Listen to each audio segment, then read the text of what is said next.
By the intercession of Saint Alicia, you may be so filled with grace and the strength and wisdom that comes from grace, that through these teachings you may come to the true meaning of the 9 divines and their glories. To convey to man's mind all the manifold subtleties of truth and virtue may not be done. Were all the seas ink, and all the skies the parchment upon which their wisdoms were writ. Yet Akatosh, in his wisdom, knowing how impatient is man, and how loath he is to travel upon the hard roads of truth, has allowed these 10 simple commands to be made manifest with powerful clarity and concise definition. There is Stendarr who says, "Be kind and generous to the people of Tamriel, protect the weak, heal the sick, and give to the needy." Second is Arkay, who says, "Honour the earth, its creatures and the spirits living and dead. Guard and tend the bounties of the mortal world, and do not profane the spirits of the dead." Then we have Mother Mara, and she says, "Live soberly and peacefully.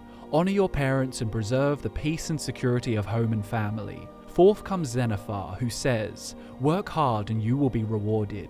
Spend wisely and you will be comfortable. Never steal or you will be punished." Next comes Talos, man turned god, as worthy as all the rest. He says, "Be strong for war, be bold against enemies and evil, and defend the peoples of Tamriel." Kynareth, riding the evening breeze, says, "Use nature's gifts wisely, respect her power and fear her fury." And then there's Dibella, who says, "Open your heart to the noble secrets of art and love. Treasure the gifts of friendship. Seek joy and inspiration in the mysteries of love." Penultimately, we have Julianos, who says, "Know the truth, observe the law. When in doubt, seek wisdom from the wise." And finally, Akatosh, he says, "Serve and obey your emperor, study the covenants, worship the 9, do your duty and heed the commands of the saints and priests." The 10th command, delivered to mortal ears and hearts from the heavens, comes from the 9 altogether. They say, "Above all else, be good to one another." Across the continent of Tamriel, religion is as diverse as the landscape itself. Every race worships the Aedra and Daedra in their own unique ways, coloured by their cultures and customs, their values and their worldviews. So when the Elysian rebellion emerged in the heartland of Cyrodiil to begin an empire of men, their leader Saint Alicia was struck by a conundrum. Elven pantheons were familiar to the slaves, but men of other lands denounced elven deities, and sometimes outwardly despised them. For the new realm of the cosmopolitan Imperials, a new religion was needed. Who better to establish the new central religion of Tamriel than the woman who communed with the gods directly?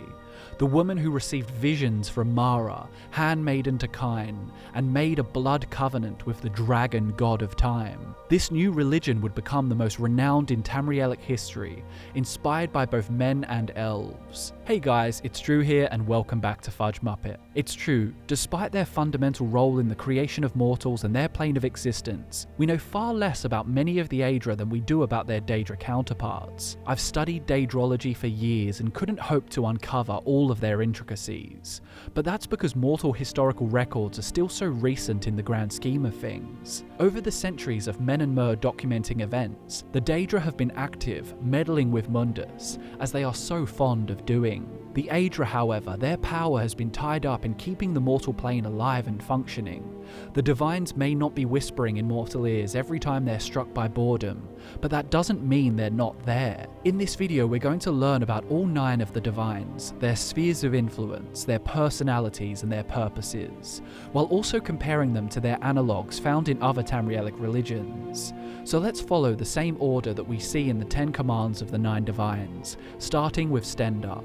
"Come to me, Stendarr, for without you I might be deaf to the man-sworn murmurings of thy people, and forgetting their need for comfort and wisdom I might indulge myself in vain scribblings." Before Stendarr there was Stun, the god of ransom, the shield thane of Shore, or Lorcan as he is known to the elves. Stun was above all a warrior god to the Nords. He was always engaged in bloody battles with the gods of the Aldmeri Pantheon, and he taught the Northerners to take prisoners of war. What's interesting is the elves also acknowledge Stendarr, but to say that they all venerated him would be a lie. They consider him to be the apologist of men, for his favourable treatment of them. The Imperials under Alicia incorporated aspects of both Elven Stendarr and Stun in their version of Stendarr. In the Nine Divines he is Stendarr the Merciful, patron of justice, charity and the protection of those less fortunate than oneself. As a protector, he naturally maintains some of his warrior aspects, and as an adjudicator, he wields a mighty hammer, but he is considered far more peaceful in the Church of the Divines than the Nordic deity Stun. Stendarr embodies tolerance and mercy, and this can serve as a lesson to those elves who believe men are beneath Mer. If men are inferior, it is only natural for Stendarr to be their apologist. He protects the weak after all. With Stendarr among the Divines, the Cyrodiilic Empire has a perfect role model breeding compassion amongst citizens. Come to me, Arkay, for without you there is neither breath nor beginning, nor can any man live, love or learn without the spark of your spirit. Next comes Arkay, the god of the cycle of birth and death. He is a unique member of the Divines, as he is the only one not to be worshipped by either of the religious inspirations, the Nordic and Elven pantheons. This is because he is the son of Akatosh, the chief of the Nine Divines. Some sources say he did not exist when Nirn was created, and others even claim he was once immortal, brought into godhood by Mara. While Akatosh is the god of time, Arkay holds dominion over life and death, funerals and burial rites. With Arkay among the Divines, the Imperial denunciation of necromancy is clear, and the sanctity of cemeteries and tombs are upheld. Come to me, Mara, for without you I might forget the ways of our fathers, and preening by the light of latest fashion, my words might tremble like the thin reeds of novelty in the tempest of enthusiasms. The divine mother goddess named Mara exists in both the Elven and Nordic pantheons, and she holds a special place in the Nine Divines as the first Aedra to commune with Alicia, the creator of the Empire's Church of the Divines. To the Nords, Mara is the handmaiden to Kyn, the wife of Shor. It was Mara who answered Alicia's prayers deep in the bowels of the Aelid citadel, Sardavar Lead. She provided the slave queen with visions of revolution, of celestial heroes. Mara is the goddess of fertility and compassion. Her beauty is the subject of countless songs in Somerset, and in the north, the Nords perceive her as a maternal wolf, nurturing to her offspring and simultaneously staunchly protective. With Mara among the Cyrodiilic Divines, the peoples of the Empire have a matron to oversee marriages, and the commitment to family values. Come to me, Zenithar, for without you, like a child I might fiddle and fret, when only through struggle and labour may I craft a work, worthy of your name and the name of my patron. Zenithar is god of labour and commerce, of trade and cultivation. To the elves he is Zen, and while it isn't explicitly stated, it seems likely that he is the equivalent to the Nordic god Sun. In the north, he is the god of triumph over adversity, and like Stun, the Norse equivalent to Stendarr, he is a shield thane of Shor. You can see how Sun and Zenithar differ. In the north, he is very much a warrior, and his bravery in battle, even against the odds, is his greatest asset. In Cyrodiil, many are quick to write Zenithar off as a god only to the upper class, caring only for merchants and nobles with currency to circulate across the realm.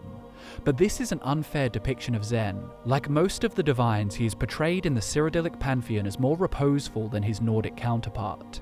But this does not mean he is any way cosseted. His sphere applies to the serf in the field just as it applies to the merchant peddling silks and jewels. Work hard and be rewarded, not just in a material sense, but more importantly in a spiritual sense. He may be overlooked often compared to more popular divines, but his role in Imperial society is crucial. Without him, the economy and civilization would crumble. The Imperials are known for their cosmopolitan values and their diplomatic demeanours. These would not be possible without Zenithar's teachings. Come to me, Talos, for without you my lord and emperor springs from rootless dust, and the empire is scattered before the winds of war and ignorance. Definitely the most divisive of the divines, I think it goes without saying that Talos is not a god worshipped by the elves. When the Church of the Divines was created, there were 8 in total, and this would remain unchanged for thousands of years. I'll refrain from talking about Talos' rise from human to divine. That's a topic I'll cover in great detail later this week. But the Empire's choice to implement Talos into their church, acknowledging their former emperor as worthy of a place among the gods, that warrants a mention. He quite clearly brought some utility to Imperial society, enough to warrant his immortalization in their religion. To the Imperials, he serves as the holy embodiment of good governance. Politicians, rulers, and military generals alike should all strive to be like Talos and to make Talos proud. He has become just as significant to the Nords, and is worshipped by traditional Nords and Imperial-influenced Nords alike. To get a good understanding of Talos' value as a god of men, we need only listen to the stirring words of Heimskir in Whiterun. Even as man, great Talos cherished us, for he saw in us, in each of us, the future of Skyrim, the future of Tamriel. And there it is, friends, the ugly truth. We are the children of man. Talos is the true god of man, ascended from flesh to rule the realm of spirit. The very idea is inconceivable to our elven overlords. Sharing the heavens with us, with man, they can barely tolerate our presence on Earth.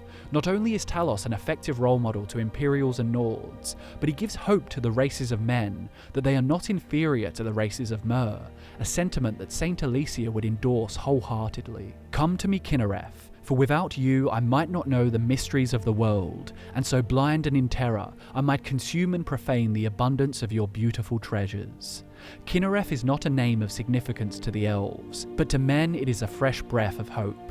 To Alicia in her desperation under Aelid oppression, it is a name so powerful that it filled her slave hovel deep beneath Sard with light. She's the goddess of the heavens, of the winds and the elements, the spirits and the birds in the air. And to the Nords her value is just as great, for they say she is their creator. Only in the north she goes by the name Kyn, and her handmaiden spoke directly to the humans of the Heartland. When travelling Skyrim, you may hear Nords refer to themselves as the sons and daughters of Kyn, and as children of the sky. This is because it is said that she exhaled upon the land of Skyrim and formed the Nords. They say she taught them to make their exhalations powerful too, for they are her chosen people. This is how many Nords believe the voice, or the Fum, came into being. Without a doubt, Kyn of the Nordic Pantheon hugely influenced the Kynareth of the Divines, though some Nords devoted to the old ways would call her a pale shadow when compared to Kyn. Kynareth is the patron of sailors and travellers, lending strength to those Imperials brave enough to spread the Empire's influence across Tamriel. Those who rely on good winds for trade and travel mutter prayers to Kynareth every day, and this is the perfect representation of her role in the daily lives of all Imperials. She's the goddess of good fortune, and she provides the necessary changes in weather to facilitate the growth of crops and the survival of wildlife. Come to me, Dibella, for without you my words must lie dull and leaden, without the gilding of grace and sagacity to enchant the reader's ear and eye. A life of duty, honour and responsibility is all well and good, but a life without passion, love and a sprinkling of lust is not realistic or recommended. Unless you're a dwarven automaton, Dibella's role in Imperial society is essential. The elves already consider Mara to be the goddess of beauty, so Dibella doesn't fit into their pantheon, but the Nords do acknowledge Dibella. To the Northerners she is the mistress of shore, though both Nords and Imperials disapprove of adulterous relationships and excessive indulgence, as that would interfere with the purity of Mara's sphere. With Dibella's help, mortals are encouraged to propagate beauty and promote harmony whenever and wherever possible. Doing this will grant them charm and grace, so that they may strengthen relationships with those around them. Come to me, Julianos, for without you my wit is weak to sort the wheat from the chaff, and my eyes should neither know the true from the false, nor sense from folly, nor justice from prejudice and interest. Saint Alicia took inspiration once again from the Nordic Pantheon when implementing Julianos into the Divines. To the Nords he is Junal, the god of hermetic orders, which essentially means he provided the men of Skyrim with their understanding of the esoteric arts. Like alchemy, astrology and philosophy, he also gave them language and mathematics, and would have been the patron of the legendary Nord clevermen, or mages as Imperials would call them. For such reasons he's portrayed as an owl. It's said Junal has fallen out of favour among the Nordic gods, and he is largely absent from more modern Northern mythology. Considering the anti-magic sentiment in Skyrim these days, that should come as no surprise. Fortunately for Julianos, his worship hasn't wavered so much in the Empire. To Imperials he's the god of wisdom and logic. He governs the arts of law, literature, history and debate, while also being associated with magic.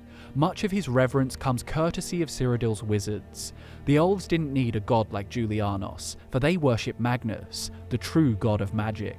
He was the architect of Mundus's creation, and left the sun in his wake when fleeing from Lorkhan's trap. Naturally, humans would not warm up to a god who abandoned mortals, but the elves consider him wise, for Magnus was able to escape the trick that is mortality, a feat they have yet to achieve themselves. With Julianos among the divines, all citizens of the Empire have a role model when wishing to embrace the virtues of learning and scholarship. Come to me, Akatosh, for without you my resolution falters, and my pen is still and dry, though all the seas were full of ink, and the sky my parchment of dawn. Finally, we have the god whose pact with Alicia ensured the longevity of Imperial rule in Tamriel. He is the chief of the Divines, and the patriarch of the Cyrodiilic Empire. Many would claim the elven god of time Auriel and the human god of time Akatosh are one and the same, but the distinction between the two couldn't be clearer to the slave queen Alicia and her followers. They're both the dragon gods of time, and their arrival in Mundus heralded the beginning of time, but Akatosh chose the side of men, and aided them in their revolt against the Aelid elves. When Queen Alicia was on her deathbed, she made a covenant with Akatosh. She was given the dragon fires and the Amulet of Kings. The fires were lit, and her soul was transported to the amulet. So long as her dragon blood was present on the ruby throne, and the fires remained lit, the link between the chaotic planes of Oblivion and the mortal realm would be severed, and a great barrier would hold the Daedra at bay. Despite the weakened states of the Aedra, Akatosh would even manifest in Cyrodiil's darkest hour. His spirit would be summoned, and an avatar of the dragon god would foil the nefarious plan of Mehrunes Dagon the Destroyer. The Empire would not exist without Akatosh, and his significance to the Imperials is eternally evident through the Empire's sigil, the diamond-shaped dragon. If Akatosh's shrine says anything to worshippers of the Nine, it's that Akatosh will lend you his might against any adversity. When your own strength fails you, trust in the Divines, as Alicia did long ago. When compared to the various diverse pantheons of Tamriel, the Nine Divines may be considered vanilla. They're quite easy to take for granted. Every major city in Cyrodiil has a chapel. Every well-trodden path has a way shrine. But how many citizens remember to stop and take a moment to pray? Fortunately, the teachings of the Divines are deeply ingrained in Imperial society, and the Imperial values are a testament to the importance of the gods. The Imperial cult in their writings would vouch for this connection between state and theology. The Imperial cults look to the Nine Divines as models for living a good and virtuous life. Each of the Nine Divines represents different aspects of life, and how it should be lived. But the simplest statement of our doctrines is, help and protect one another. The stronger one is, the wealthier one is, the more one bears responsibility for helping and protecting others. The Emperor is the defender of the faith, and the Empire is the worldly working of the divine plan. Stay true to the Nine Divines and you will be guaranteed a glorious life. Turn your back on them at your own peril. The wicked man turns away, and forsaking the simple wisdoms granted to him by the all-wise and all-knowing Nine, he lives in sin and ignorance all the days of his life. The pious man, however, were he to serve in strict obedience to the commands of the Divines, he may come to the altars of the Nine and be blessed, and may receive the comfort and healing of the Nine, and may give thanks for his manifold blessings. The Ruby Throne may be the most prestigious seat in the Empire, and the Tower of White Gold may inspire the most awe, but it is the temple and the chapels that constitutes a prosperous and civilized society for all mortals. And there you have it, guys, the Nine Divines explained. I hope you enjoyed the video. Thanks so much for watching. I've been Drew, and I'll see you in the next one.